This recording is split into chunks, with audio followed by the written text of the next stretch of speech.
Connie. In this video, I'm going to talk a little bit about how I start my dogs with doing some distance training. Now, first thing I want to teach my dogs is to follow my body language. So I've done lots of foundation work from the time they're little puppies all the way into adults that they understand what my basic body language cues are. We won't go real deep into this in this video, but in the next videos I'm going to talk about what my different cues are and what they mean to my dogs. In a nutshell, my lower body creates impulsion. When my feet move, my dog's feet move. My upper body creates direction. Pointing my shoulders, pointing my arms, that tells them, just like that, where to go. My verbal is my verbal cue. So when I say get out or here or go walk it, those are verbal cues. So I have lower body language cues, upper body language cues, and then my verbal cues. Now when I want to start putting these all together and I want to start teaching my dogs some of these distance skills, I do tons and tons of foundation work and I do lots of things on the flat. My dogs do not start working on equipment until I have all of their foundation and all of my body language cues down on the flat before I start adding equipment in. So Allie here has gone through her foundation training and she has moved on to doing equipment.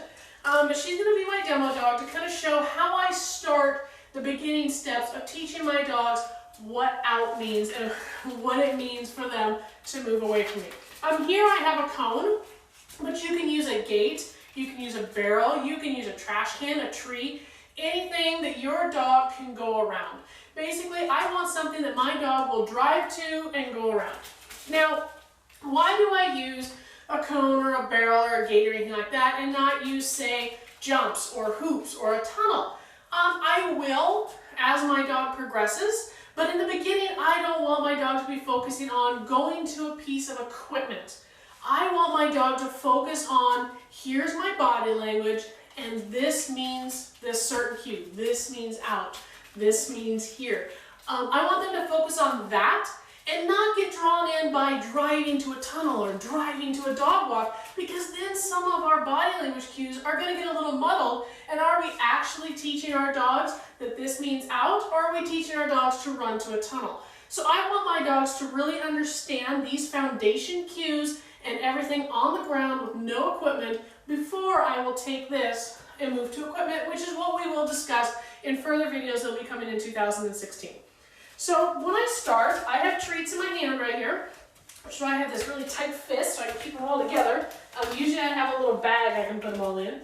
When she's obviously has done this cone work, but we're going to pretend that she's never seen it before. First off, I'm just going to let her come up and I'm just kind of luring her around the cone. And what I'm really doing is letting her touch it. I want her to know it's okay to kind of touch and let her shoulders touch it. Let her feet touch it. It's not some kind of scary thing. If for some reason your dog seems a little apprehensive about it. Then what I'm going to do, number one, my dogs always take cues from the side of their body that they are on. So if I'm saying out and I'm using my left arm, my dogs are on my left side.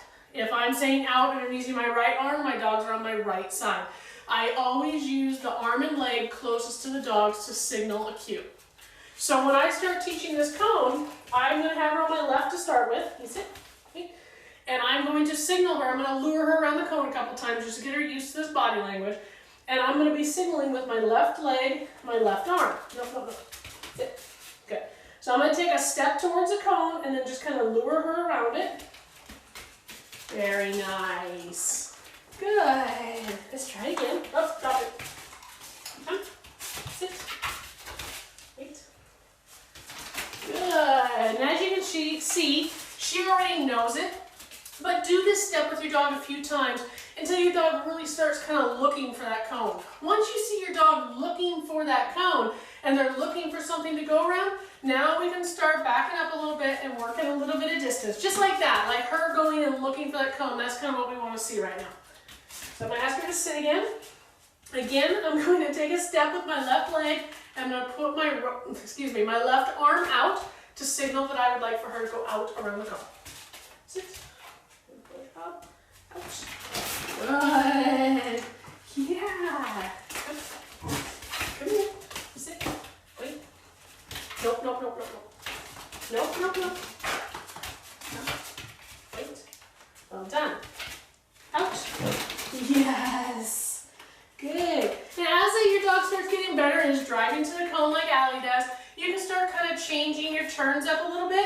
for instance, I could send her around the cone. And I could do a little front cross. So I could send her out and then cross. Good. Oh, drop one. There's actually two. There's no other. So let me show that to you again. Sit. Wait. Out. Very nice. Oops. Good. We could do the other side. Sit. Wait. Out. Yes. Good job. Very good. And obviously you would work both sides, work different directions. My room here is kind of small, so I can't really show, building more and more distance. But work towards getting yourself further and further away, where now you're sending 5 feet, and now 8 feet, and 10 feet, and 12 feet. Keep moving that cone out and keep sending your dog out on that cone. In more advanced videos, I'm going to show, once we get outside, I'm going to show using multiple cones, gates, hoops, or not hoops, excuse me, barrels, to show different patterns we can do with, out around the cone, here around the barrel, switch around the cone. All working on all these cues that we have and really teaching our dogs all that foundation skills for what our body language means, what our cues mean, and teach them all of those distance and directional cues here on the ground before we start moving to equipment. So in later videos, I will discuss, just as I was talking about, more advanced work with the cones and the barrels and the gates. And then in further videos in 2016, I'll show how we start to add our cones and our barrels and all that sort of good stuff out on the course to then start sequencing with equipment. We're going to show how we, take this foundation exercise and how you would take that and put it out into the big field with all of that equipment.